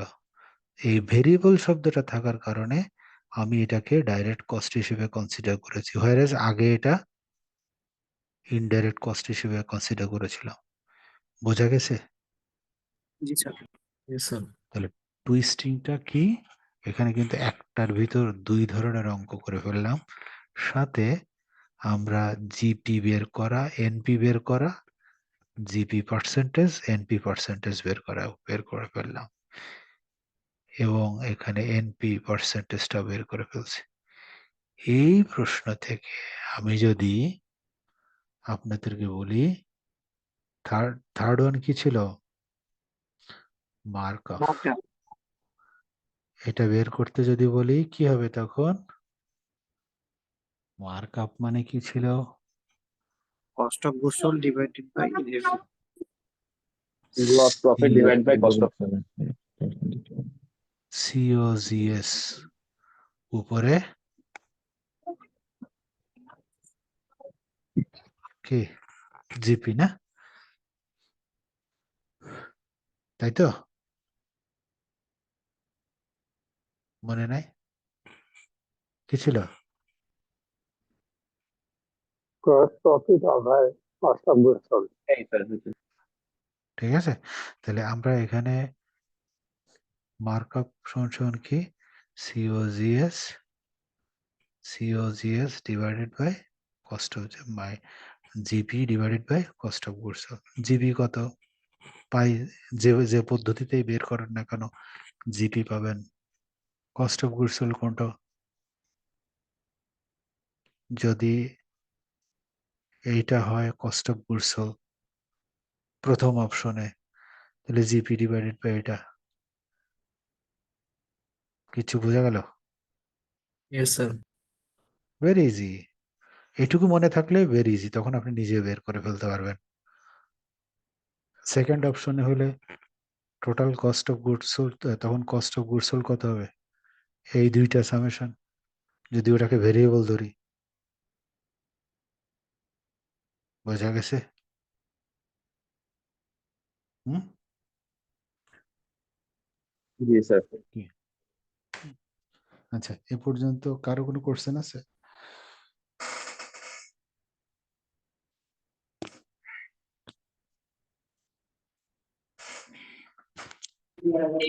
স্যার একটা প্রশ্ন ছিল। জি, স্যার সকল ভেরিয়েবল কস্ট কি ডিরেক্ট কস্টের অন্তর্ভুক্ত হবে? অবশ্যই ঠিক। অবশ্যই। ডিরেক্ট কথার অর্থ কি? ডিরেক্ট কথার অর্থ হচ্ছে একটা প্রোডাক্ট তৈরি করতে যা যা ডাইরেক্টলি ট্রেস করা যায়। এই জন্যই তো ভেরিয়েবল। কেন ভেরিয়েবল বলা হয়, কেন ভেরিয়েবল বলা হয়, মানে এক ইউনিট যদি প্রডিউস করা হয় তাহলে ওই কস্টটা আমার লাগবেই। বুঝা গেছে? যেমন আমি একটা শার্ট তৈরি করতে, আমি যদি বলি একটা শার্ট তৈরি করতে বাটন লাগবে, তাহলে এটা কি ভেরিয়েবল কস্ট না? কাপড় লাগবে ভেরিয়েবল কস্ট, কলারের বক্রম লাগবে ভেরিয়েবল কস্ট, লেবার লাগবে ভেরিয়েবল কস্ট। একটা ইউনিট কম প্রডিউস করলে লেবার লাগবে না। কিছু বোঝা যাচ্ছে? Okay. স্যার ইনডাইরেক্ট কস্ট কি স্যার, মানে কস্ট অফ সেলস এর অন্তর্ভুক্ত হতে পারে না, হওয়ার তো কথা। Indirect cost, cost of sales এর, কস্ট অফ গুডস সোল্ড এর, এটা যদি অ্যালোকেটেড হয় তাহলে অ্যালোকেট করলে এটাকে ডাইরেক্ট কস্টের মধ্যে নিয়ে আসা যায়। ইফ ইট ইজ অ্যালোকেটেড, এখানে কি কথা বলা আছে বলেন তো? এই যে কি বলা আছে, এটা অ্যালোকেটেড করা নয়। cannot এই be যে allocated. এই জন্য স্যার তাড়াতাড়ি বলছি যে পড়তে হবে every word by word. Clear? আমাদের কাজই তো আপনাদের আটকানো। আটকানো মানে কি? আটকানো বলতে মানে আপনাদের মেধাটাকে বের করে নিয়ে আসা। সো খুব সাবধানে পড়তে হবে, বুঝতে হবে, প্র্যাকটিস করতে হবে, মানে টাইম দিতে হবে। অনেস্টলি স্পিকিং, সিএ পাস করতে হলে টাইম দিতে হবে। আমরা এক চান্সে 3 সিটিং এ পাস করছি আমি, কিন্তু আমাদের সময় ছিল হচ্ছে একটা সাবজেক্ট যদি কেউ কোয়ালিফাই না করতো তাহলে পুরোটাই তাকে পরের বার দিতে হতো। তখনও আমরা এমনভাবে রেডি হয়ে গেছি এক্সাম হলে, যেখানে যে আমাকে যদি একজনও পাস করায় আমি করব, এইভাবে রেডি হয়ে গেছি পরীক্ষার হলে। বুঝতে পারছেন? সো এই কথাগুলো কেন বলি? It's not impossible, it's very possible. কারণ এখন আপনাদের একটা একটা সাবজেক্ট পাস করার মতো সুযোগ তৈরি হয়েছে। So don't get frustrated, mindfully কাজ করবেন, পড়াশোনা করবেন, দেখবেন ইজিলি এটা সলভ হয়ে গেছে। কোশ্চেন করতে হবে, বুঝতে হবে। আমরা যাই পরের পরের কম্পোনেন্টে চলে যাই। যদি কোনো কোশ্চেন না থাকে আমরা পরের পার্টটা দেখি। স্যার তাহলে Okay. লাস্ট কথা হলো যেটা, যে কস্ট গুলা ওভারহেড গুলো অ্যালোকেটেড হবে এবং হচ্ছে ডিরেক্ট ভেরিয়েবল হবে, সেগুলো ডিরেক্ট কস্টের অন্তর্ভুক্ত হবে। অবশ্যই, অবশ্যই, অবশ্যই তাই। আচ্ছা, আদার পারফরম্যান্স মেজারমেন্ট। আদার পারফরম্যান্স মেজারমেন্টের মধ্যে আছে যেমন কম্প্যারিজন। কম্প্যারিজন মানে কি? অ্যানুয়াল রিপোর্ট দেখেছেন কেউ? অ্যানুয়াল রিপোর্ট কেউ দেখেছেন? দেখেছি স্যার। অ্যানুয়াল রিপোর্টে ইয়ার বাই ইয়ার কম্প্যারিজন দেওয়া থাকে না? জি স্যার। That is comparison. তারপরে ROCE, return on capital employed, মানে হচ্ছে রিটার্ন অন ক্যাপিটাল এমপ্লয়েড মানে একটা বছরের শুরুতে আমরা যদি জানুয়ারি থেকে ডিসেম্বর যদি ওই কোম্পানির অ্যাকাউন্টিং ইয়ার ধরি, তাহলে জানুয়ারির শুরুতে একটা প্রতিষ্ঠান কত টাকা ক্যাপিটাল ডেপ্লয় করেছিল বিজনেসের পিছনে, এবং ডিসেম্বর শেষে সে কত টাকা প্রফিট মেক করেছে। That is the ultimate goal যদি হয়। সো আমরা এখানে দেখতে পাবো যে ক্যাপিটাল এমপ্লয়েড মানে ROCE is a financial ratio, profit বা earning before interest and tax divided by capital employed. তো ইয়ার টু ইয়ার কম্পারিজন যদি হয়, এরকম পাশাপাশি আমরা 2002 থেকে 2003 পর্যন্ত যদি প্লটিং করি, দেখেন কোন জিনিসটা ওভার ওভার দ্য পিরিয়ড বাড়ছে বা কোন জিনিসটা ওভার দ্য পিরিয়ড কমছে বা কমছে কিনা বা বাড়ছে কিনা, এটা আমরা বের করতে পারি। EBIT earning before interest and tax, এটা মনে রাখবেন, এটাকে বলি আমরা সংক্ষেপে EBIT, earning before interest and tax divided by capital employed. বছরের শুরুতে কত টাকা ক্যাপিটাল ডিপ্লয় করে আমি আর্নিং পেয়েছি কত, এটাও একটা performance indicator. Return on capital employed, return on equity যেমন, রিটার্ন অন অ্যাসেট যেমন, এটাও হচ্ছে রিটার্ন অন ইনভেস্টমেন্ট যেমন, এটাও এমনি রিটার্ন অন ক্যাপিটাল এমপ্লয়েড। মনে থাকবে? আচ্ছা, স্যার, রিটার্ন অন ইকুইটি আর ক্যাপিটাল এমপ্লয়েড এর মধ্যে পার্থক্য কি স্যার? পার্থক্য আছে, তাহলে এবার আর একটু ডিটেলসে যেতে হবে। সেটা হচ্ছে ইকুইটির মধ্যে কি কি থাকে বলেন? ইকুইটির মধ্যে থাকে পেইড আপ ক্যাপিটাল, জি sir. Retain earning. share capital, share premium, reserve.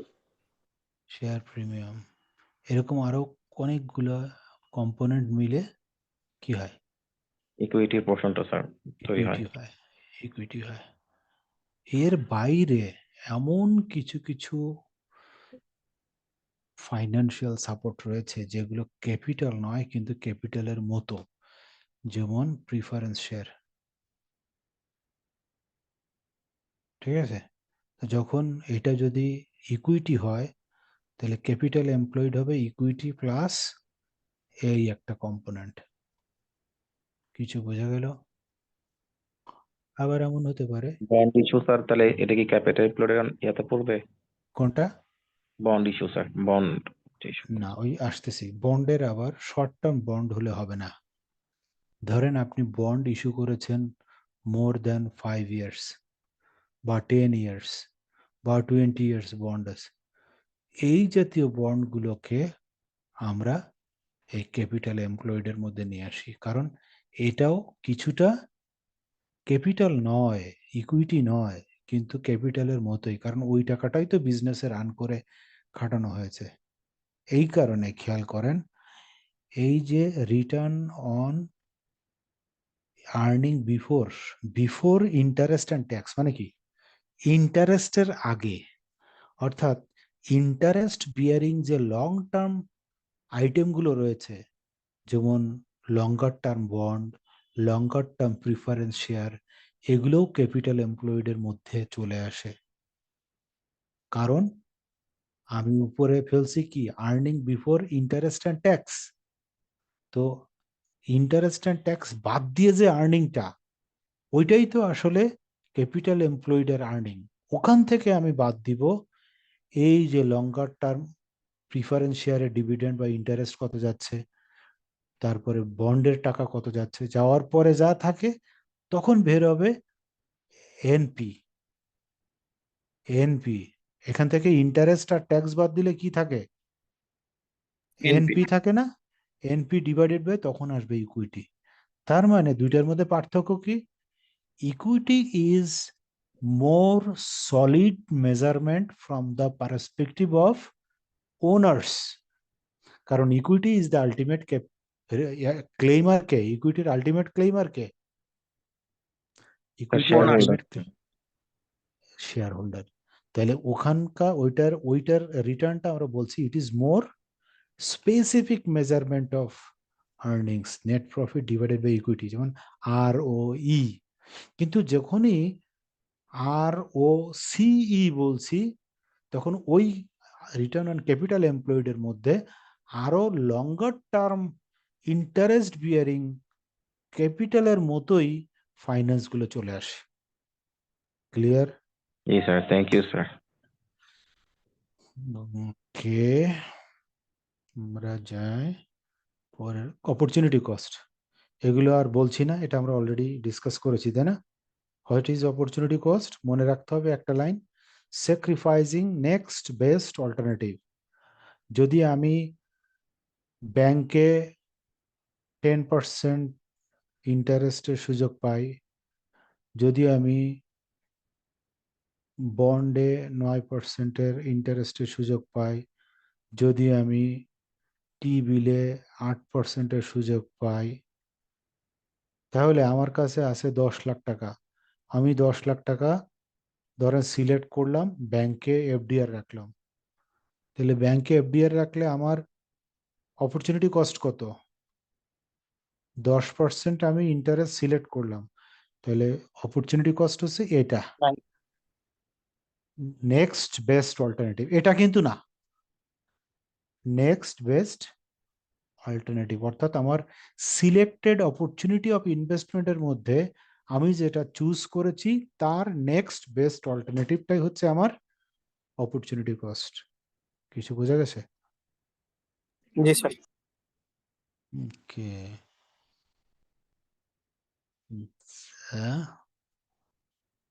এটা এই যে আমরা যেটা এক্সাম্পল দিচ্ছিলাম যে আপনার 10 মিলিয়ন আছে, government treasury bill, 5% FC account, 7% industrial লোনে আপনি দেন।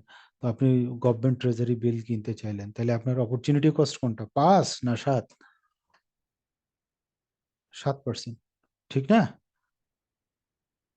7%, কারণ আপনার নেক্সট অপশন কোনটা, 7%, নট 5%।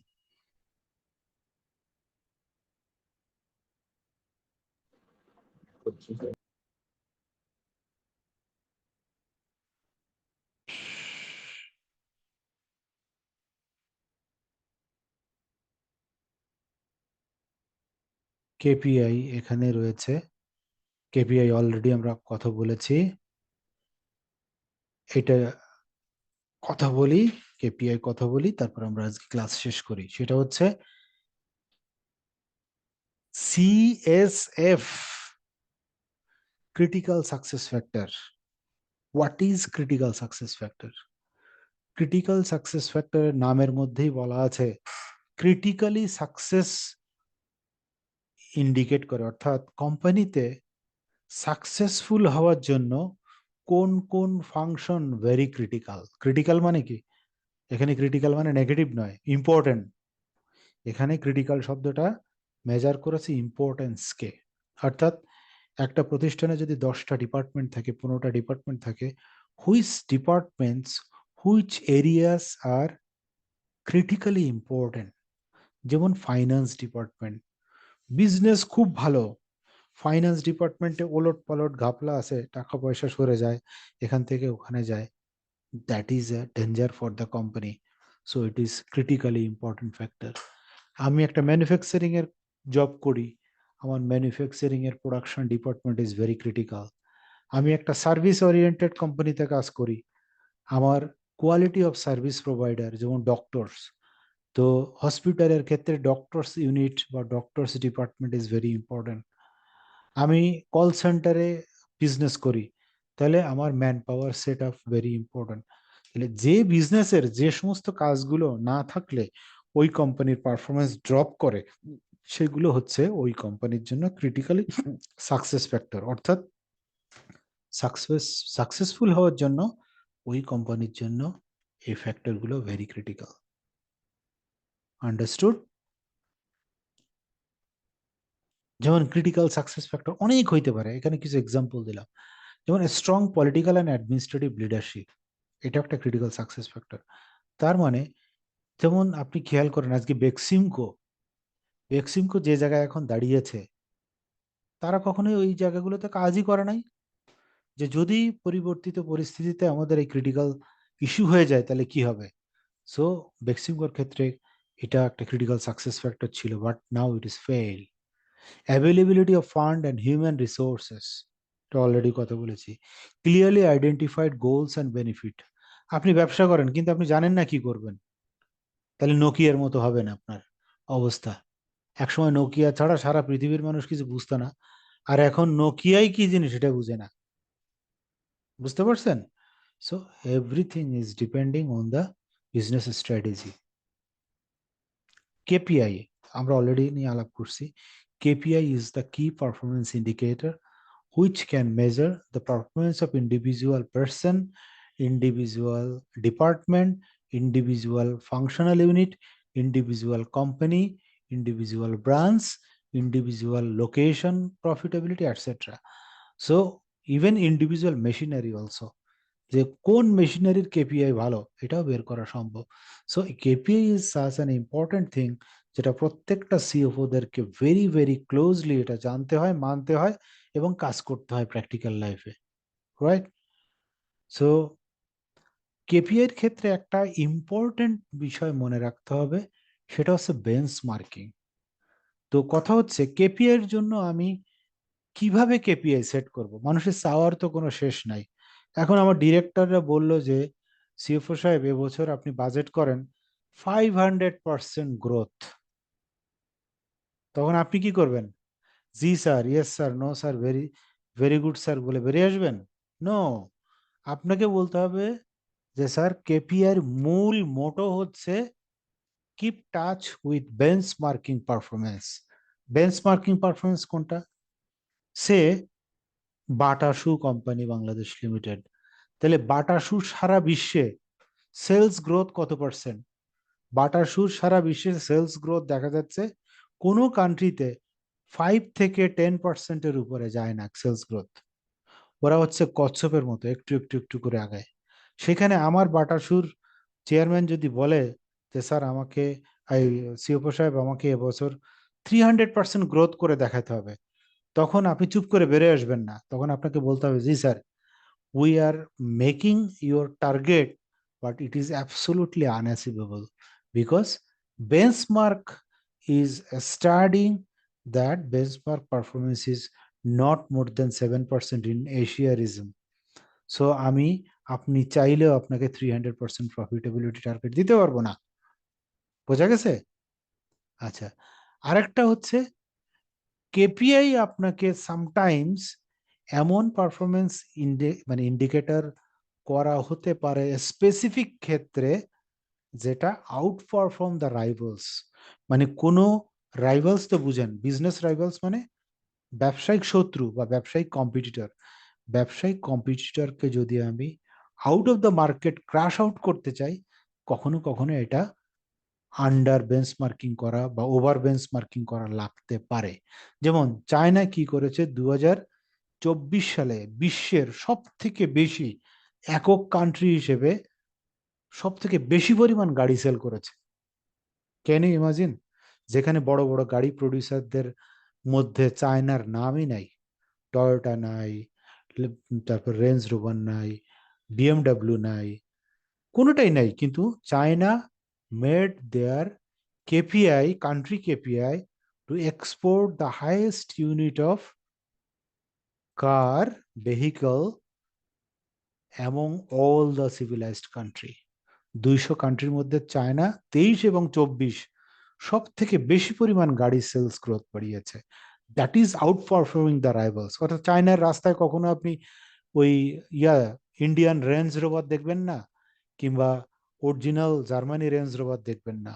চায়নার মার্কেটে আপনি বিএমডব্লিউ দেখবেন না, দেখলে ভেরি লিমিটেড, বা আমাদের বাংলাদেশের মতো 100% টয়োটা গাড়ি দেখবেন না। That is another strategy of KPI setting. So setting KPI is one of the key responsibility of CFO or chartered accountant of any company.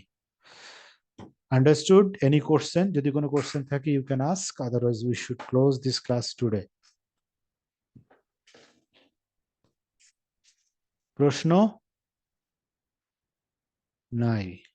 So should I close? Yes.